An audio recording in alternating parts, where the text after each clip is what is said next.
Welcome to another upper cervical clinical case review. I'm your host, Dr. Chris Brown, and today I will be going in on a 3-year-old toddler that I took care of who was only having one bowel movement every 7 days towards having a bowel movement every day and being able to sleep through the night.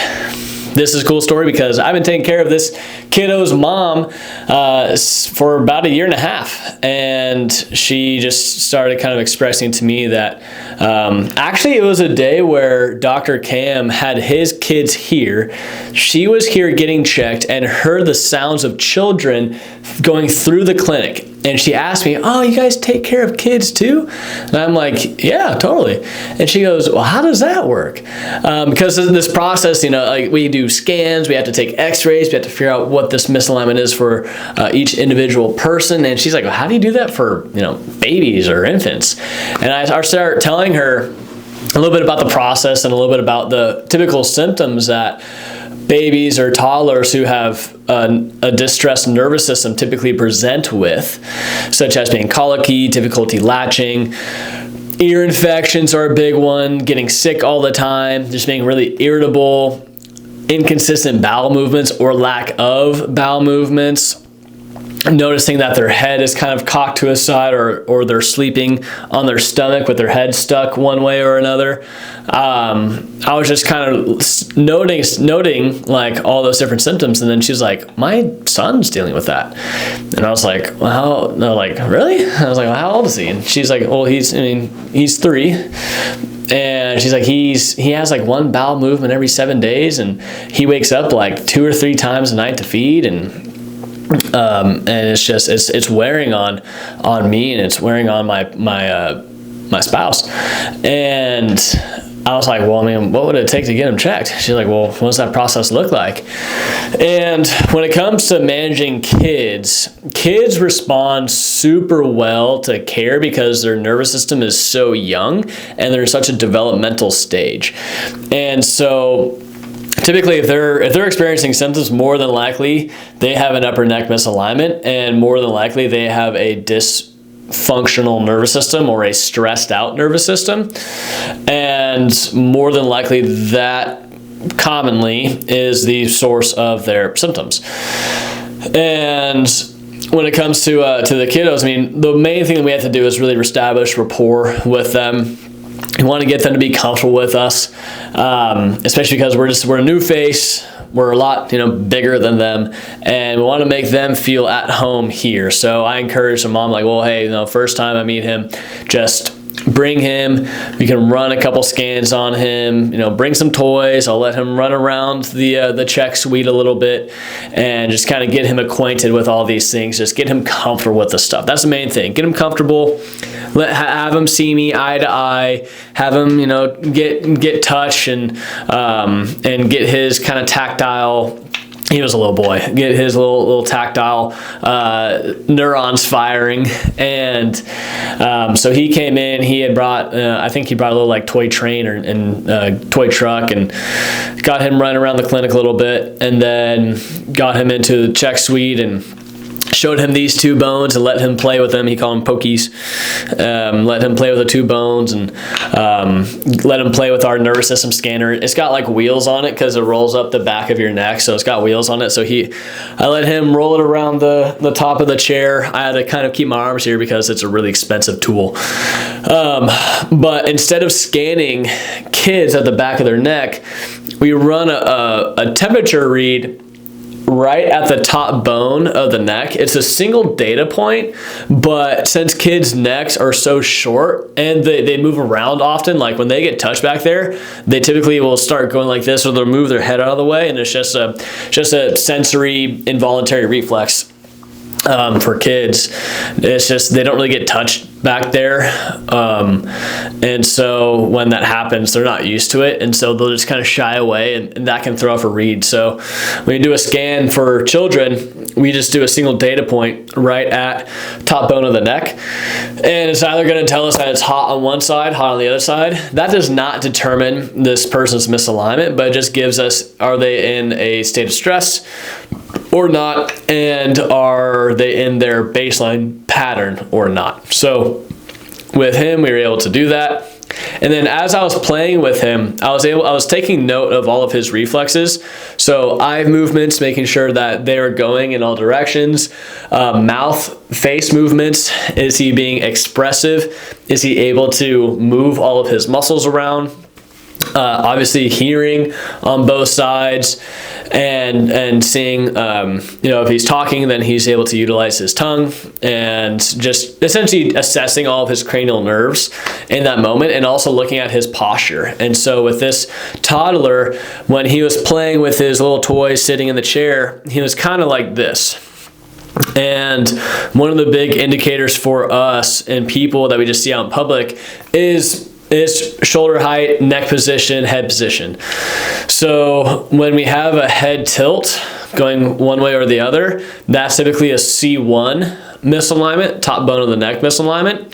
If I have head translating one way or the other, that's typically a C2 translatory issue. And if I have a shoulder height that's different, that's typically a spinous of the second vertebra. And more often than not, we have combinations.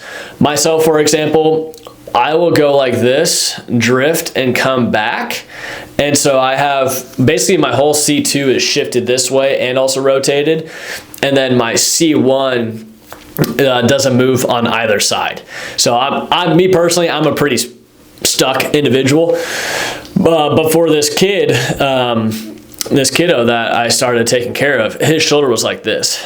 So that made me think that it was the second bone on the right that was a rotational issue.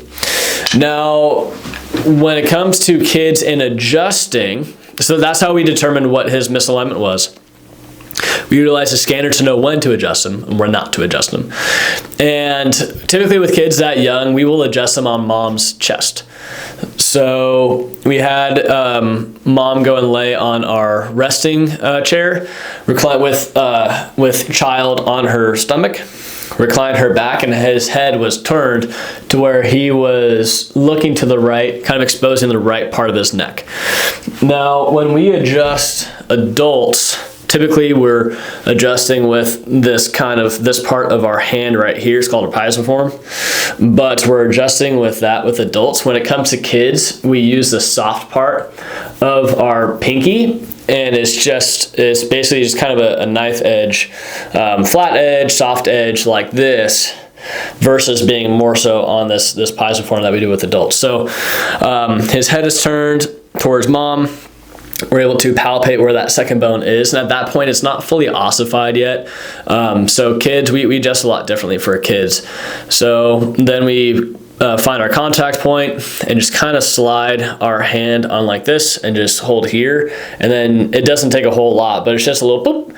And then we let them rest on mom's chest for a little bit, and then we'll run a post scan on them. And the biggest thing, post scans are the most important deal. Second most important deal is obviously just parents monitoring their children over time and just annotating, dictating the changes that are seen. So with him, he was more of a gradual change in symptoms, primarily in bowel movements. It started being every 3 days or so, and then started getting every 2 days, and it started becoming every 1 day. And the main thing with that is vagus nerve function, which is a big nerve that coordinates and or conducts a lot of our organ system function and coordination together. And the root of that nerve is in the upper neck. So when the root of that nerve is, and especially the control center, called a nucleus of it, is receiving imbalanced kind of chaotic input, it's going to have chaotic output, and it can lead to suppressing a lot of function going on in our organ area. And as kids and also adults, that can result in a lot of constipation and or diarrhea, but primarily constipation, especially if we're in a stressed state. If our body's in a stressed state, we're naturally not going to want to go to the restroom and have a bowel movement because our body is just geared up to run away from a predator. So when we're able to put the body back in a place where it's calm and that calm side of our nervous system is able to function again, then we would expect to start seeing those changes start to occur. Those kind of physiologic human body changes start to occur. By about a month and a half in, he was having a bowel movement every day. And he started sleeping better as well. Started being able to go just only waking up a couple times a night towards waking up one. And it was just kind of a gradual change for him. I think I only adjusted him like 3 times. And over the course of about 4 or 5 months, just told mom, hey, like, bring him in around every week initially, and then we'll phase out to once every 2. And then our goal is to get him to where he's at the same frequency as you. And she just started saying texts like, he's doing good, he's still doing good. And kids hold really well too, because they're not bashing their heads around all the time, and they're not really dealing with all the stressors that us adults do. So they typically respond super well to care itself. So that's kind of the main gist when it comes to managing kids. Kids are really fun. They're actually super fun, and they respond really, really well to care. One of the biggest indicators for a kiddo who has nervous system stress or dysfunction are ear infections. That is one of the biggest ones.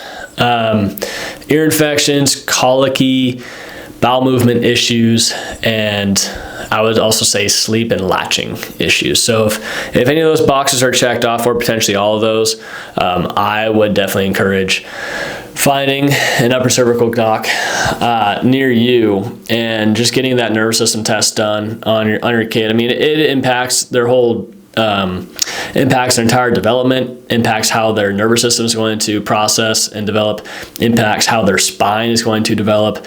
I think the most important time to get nervous system checked and potentially adjusted is as close to after birth as possible, just because that development process is so fast and so rampant at that age. It's accelerated, and it's accelerated until we're about 17 and 12 years old. So I know when I have kids, they are going to be getting checked often, absolutely often, because they need it, and it's my responsibility to do that. And so it's also your responsibility to bring your kid to an office, wherever you're at, and just get them checked. It's the best thing that you could possibly do for their health, their longevity, and well-being, and it impacts the entire home as well. It's way harder taking care of a sick home than it is taking care of a healthy home, and it's much more worth the investment, and it's realistically also going to be cheaper in the long run. So if you have an opportunity to get your child to get their nervous system tested, please do so.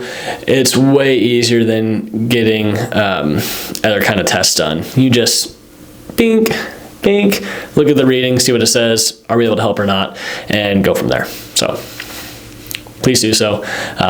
It is worth your time, and I hope that this video provided some good insight into what managing a kid is like.